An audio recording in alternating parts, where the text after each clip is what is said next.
Vous vous posez des questions sur le REER, le régime enregistré d'épargne retraite, mais à chaque fois que vous cherchez des réponses, c'est soit trop flou, soit trop technique.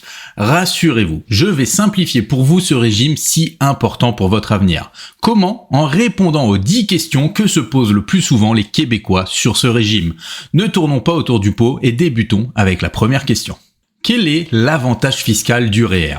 L'avantage fiscal du REER repose sur deux éléments très puissants, la déduction immédiate et le report d'impôt. Concrètement, chaque dollar que vous cotisez à votre REER vient réduire votre revenu imposable de l'année. Par exemple, si vous gagnez 70 000 $ et que vous cotisez 5 000 $, vous ne serez imposé que sur 65 000 $ pour l'année en cours. Cette déduction peut rapporter plusieurs centaines, voire plusieurs milliers de dollars chaque année.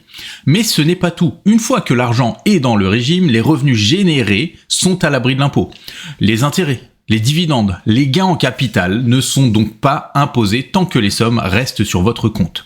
Vous ne payez de l'impôt qu'au moment du retrait et ce montant s'ajoute alors à votre revenu de l'année.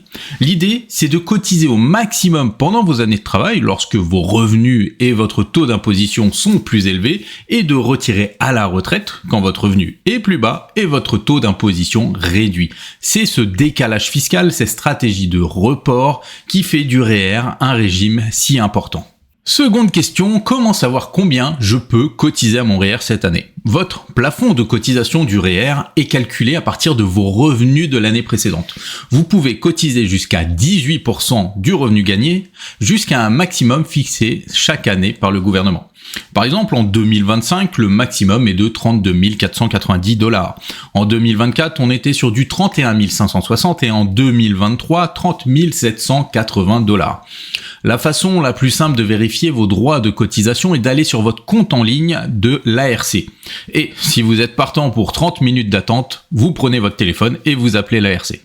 Avant d'enchaîner avec les 7 autres questions plus, une petite bonus, c'est le moment de vous abonner à la chaîne. Elle vient juste d'être créée et je vous promets dans les prochains mois de nombreux sujets liés à l'investissement et aux finances au Québec. Donc si ce domaine vous intéresse, abonnez-vous. Et si vous souhaitez me montrer que vous avez apprécié le contenu, appuyez sur le petit pouce levé. Je vous remercie et j'enchaîne avec l'autre question.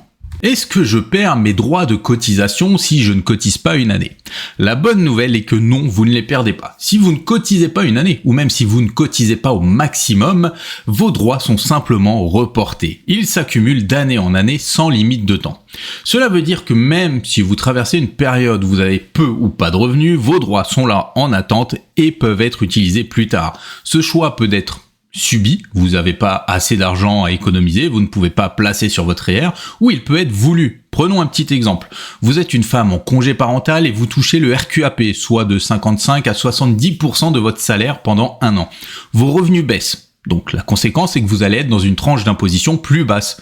Pourquoi ne pas attendre une année de plus quand vous allez vous remettre à travailler pour cotiser à votre REER? Vous aurez alors un salaire plus haut, bien mérité et bien taxé, donc autant en profiter pour déduire au maximum. Question 4. Est-ce que je peux investir comme je le souhaite dans mon REER? Déjà, on va faire une petite précision. Le REER est un régime, ce n'est pas un placement en soi. Donc ce que vous faites à l'intérieur de votre REER, ça peut changer de votre voisin. Une fois que votre REER est ouvert, vous pouvez y investir dans des produits très variés comme des CPG, les certificats de placement garantis, un fonds de commun, un ETF indiciel, des obligations, des actions cotées en bourse. Il est même possible de détenir des espèces dans votre REER, même si entre nous, c'est un peu dommage de laisser de l'argent qui dort dans le régime. Cela dit, il y a quelques limites. Voici une capture d'écran du site de la Banque nationale qui montre des placements non admissibles. Par exemple, vous ne pouvez pas placer des œuvres d'art, des métaux précieux physiques, même si vous pouvez avoir un ETF qui réplique le cours de l'or, des actions de sociétés privées dont vous êtes propriétaire. Et si vous ne respectez pas cette règle, vous payerez des pénalités qui vous feront regretter votre choix, puisque c'est l'équivalent de 50% de la juste valeur marchande du placement. Question 5. Quelle est la différence entre le REER collectif et le REER individuel? Le REER individuel est celui que vous ouvrez vous-même dans l'institution financière de votre choix. Vous y cotisez quand vous le souhaitez, selon vos moyens, et vous choisissez vous-même vos placements. C'est simple, flexible, adapté à votre rythme. Le REER collectif, lui, est mis en place par votre employeur. C'est un programme offert dans les entreprises pour encourager l'épargne retraite. Toutes les entreprises n'en ont pas, mais c'est de plus en plus courant d'en proposer à ses salariés. Une entreprise, c'est important, ne peut pas obliger un employé à cotiser à son REER collectif. L'adhésion et les cotisations sont volontaires. Si vous souhaitez cotiser au REER collectif de votre entreprise, à chaque paye, un montant sera prélevé sur votre salaire et versé dans le régime. Une carotte est généralement présente sous la forme d'un abondement. Les employeurs versent aussi une somme dans votre régime. Cela peut ressembler à une situation comme vous travaillez dans une entreprise qui vous propose de participer à un REER collectif avec l'offre suivante. Si vous cotisez jusqu'à 4% de votre salaire, on ajoute 50% de ce montant. Concrètement, votre salaire est de 60 000 $ et vous décidez de mettre les 4%, soit 2 400 $. L'employeur va alors ajouter 1 200 $ dans votre REER collectif. C'est de l'argent, on va dire, gratuit, versé directement dans votre compte et qui vous appartient tout de suite. Notez que l'abondement que verse votre employeur dans votre REER collectif n'est pas imposable au moment où il est décidé. Il entre dans votre compte comme vos propres cotisations et profite donc du même traitement fiscal. C'est au moment du retrait que ce montant sera imposé comme revenu, exactement comme les cotisations.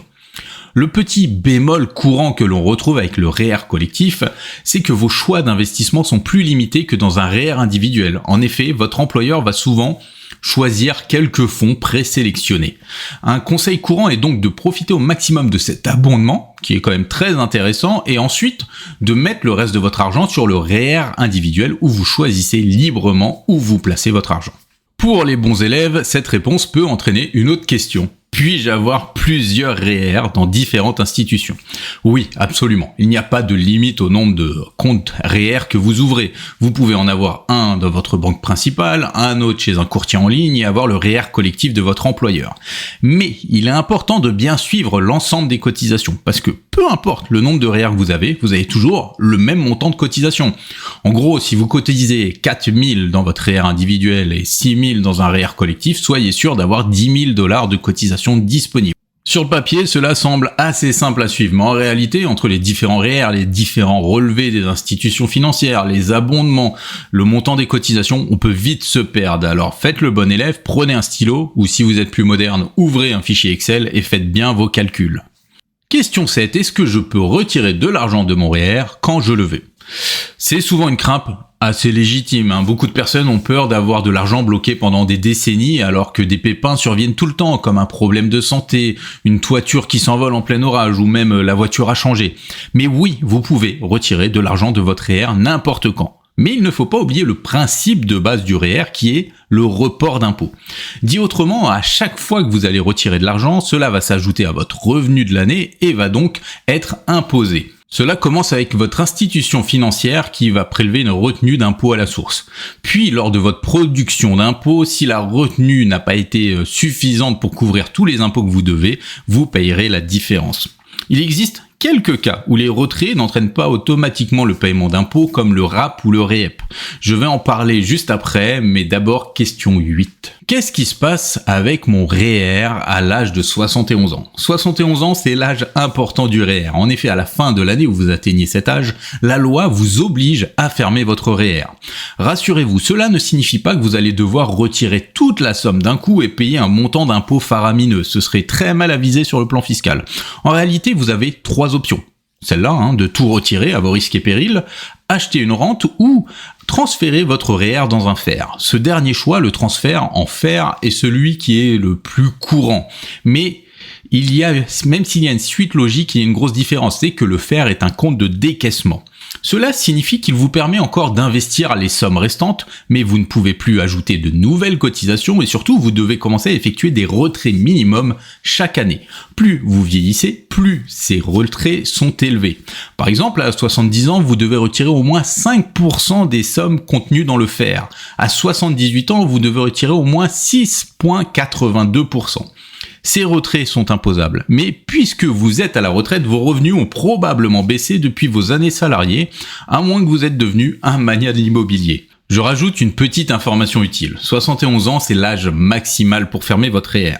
Mais vous n'êtes pas obligé d'attendre 71 ans pour créer votre fer. Si cela est important fiscalement ou que vous avez besoin de revenus rapidement, vous pouvez l'ouvrir et commencer à décaisser. Revenons au retrait avec la question 9. Puis-je utiliser mon REER pour acheter une maison ou retourner aux études ? Oui, c'est l'un des avantages du REER, vous pouvez retirer des sommes importantes avec 2 programmes pour financer des projets sans paiement immédiat d'impôts. Le premier, c'est le RAP, le régime d'accession à la propriété. Il vous permet de retirer jusqu'à 60 000 $ pour acheter ou construire votre première maison. Vous devez ensuite rembourser ce montant dans votre REER sous 15 ans. Je précise aussi que vous pouvez avoir le RAP et utiliser aussi le CELIAP en complément. Le deuxième est le REEP, le régime d'encouragement à l'éducation permanente. Il vous donne accès au total à 20 000 $ et 10 000 $ par année pour financer des études post-secondaires pour vous ou votre conjoint. Le montant enlevé pour le REEP doit être remboursé dans le REER sous 10 ans. Dans les 2 cas, si vous ne respectez pas le calendrier pour les paiements, les montants deviennent des sommes ajoutées à votre revenu imposable de l'année. Question 10, qui n'est pas la dernière car j'en ai une petite bonus qui arrive. Si je cotise cette année, est-ce que je dois absolument déduire tout de suite ? Non. Et là, on est sur une stratégie fiscale un peu méconnue. Vous pouvez cotiser cette année à votre REER, mais choisir de ne pas demander la déduction immédiatement. L'idée est alors de reporter votre déduction à une année où votre revenu sera supérieur et donc à un taux d'imposition plus élevé. Par exemple, si vous cotisez 8 000 $ cette année, mais que vous vous retrouvez entre 2 emplois pendant plusieurs semaines, vos revenus vont descendre. Vous pouvez donc déclarer, on va dire 3 000 $ cette année et choisir de reporter les 5 000 $ l'année suivante ou même dans 2 ans. Cette stratégie de report de déduction doit se réfléchir selon le barème, la tranche d'imposition dans laquelle vous êtes. N'oubliez pas, le REER est certes un outil d'investissement, d'épargne, on peut en parler comme on veut, mais c'est aussi un outil de planification. Ce n'est pas juste une case à cocher sur votre déclaration. Question bonus. Faut-il cotiser à son REER ou rembourser ses dettes en priorité ? Là, on est sur une question où il n'y a pas une réponse unique, ça dépend de vos dettes. Si vos dettes sont à faible taux, comme un prêt hypothécaire à 4%, cotiser à votre REER peut être plus avantageux. Et encore plus si vous êtes dans une tranche élevée d'imposition. Par contre, si vos dettes sont à taux très élevé, prenons le cas de carte de crédit à 20%, ne réfléchissez pas à rembourser ces dettes en priorité. Mais faites attention à ce cycle où vous vous endettez continuellement, vous remboursez sans arrêt toutes vos dettes sans pouvoir cotiser à un outil si important que le REER, et le jour de la retraite, vous vous retrouvez sans une pièce de côté.